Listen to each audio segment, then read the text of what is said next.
Okay, we're almost done with CRUD. We've done create, we've done read, and now we just have to do update and delete. And the good news is you pretty much have now at least seen all of the basic machinery. We're just going to be putting it together in different ways here. When we did the create action, we saw that doing a create really amounts to two interactions when you're talking about a human-facing web service. There's getting the form to fill out, and then there's submitting the filled out form. And those are two different controller actions usually. And by the way, I'm going to point out, and we're going to come back to this in just a few minutes, that the idea that creating something is two actions, it's important to realize why that's an artifact of us doing a human-facing application.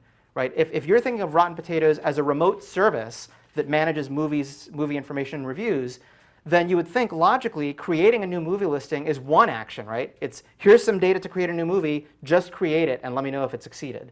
And what we're going to see in a moment is that with basically a one-line controller change, you can make the same logic in your app work for both a human-facing site where the user has to do two interactions to do a create, as well as a service-oriented architecture-facing site where it's a single action.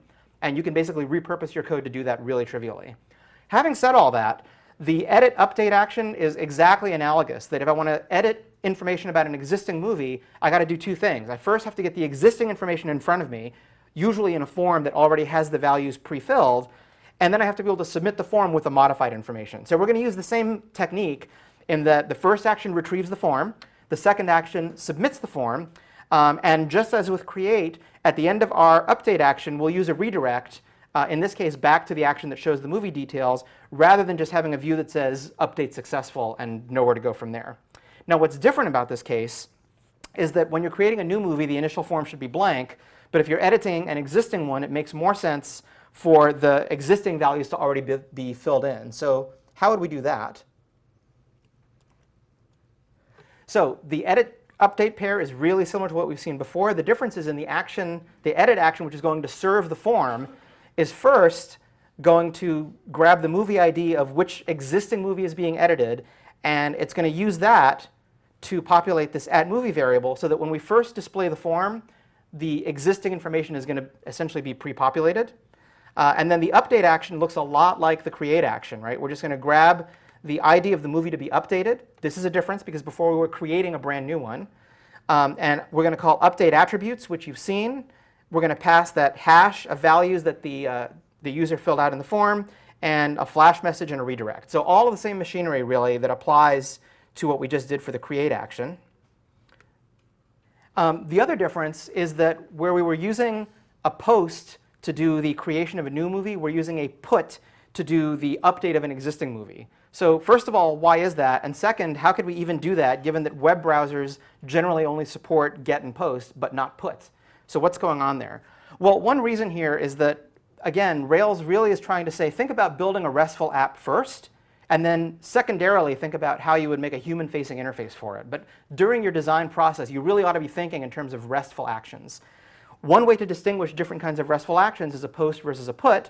And it's becoming an increasingly common semantics that put is what you use to update something in place versus post is what you use to submit brand new information.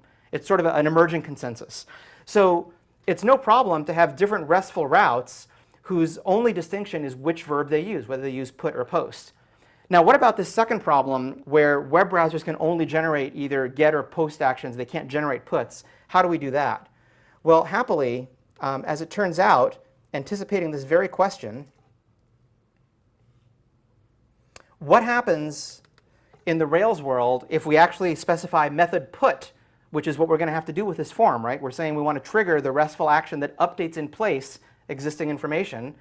But what actually happens here is that when HTML gets rendered from this, it will be rendered as a post, which the web browser knows how to handle, but there will be an additional hidden form field that is basically embedded in the form and is a trigger to Rails to say, this was supposed to really be a put, but web browsers don't know how to do a put, so on your way into the controller method, change the post into a put.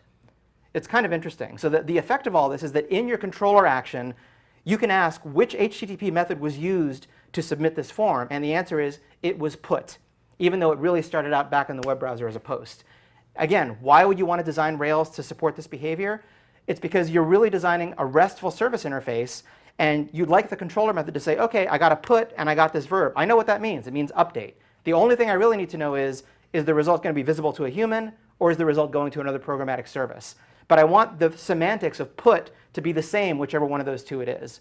And this is kind of a build up to the fact that in a moment, I'm going to show you exactly how to do that. So given that you can take my word for the fact that the put gets changed to a post, the only other thing we haven't done is destroy, which is simplicity itself. And remember, we said destroy is an instance method. And the reason for that is you would think that you call, on a collection of movies, say destroy this one. But no, what you really want to do is destroy the instance because you want to give it a chance to clean up after itself. That's a topic we'll talk about more when we start doing associations and advanced Rails methods. But because destroy is an instance method, we have the same strategy where we can find the movie first based on the params hash. We can call destroy on it, and then we can include a little flash message to confirm that everything worked and redirect somewhere interesting.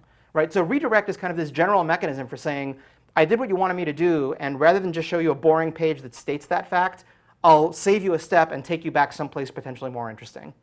But that's it. You've basically now seen all the CRUD actions that you can do and the relatively small amount of machinery required to do them.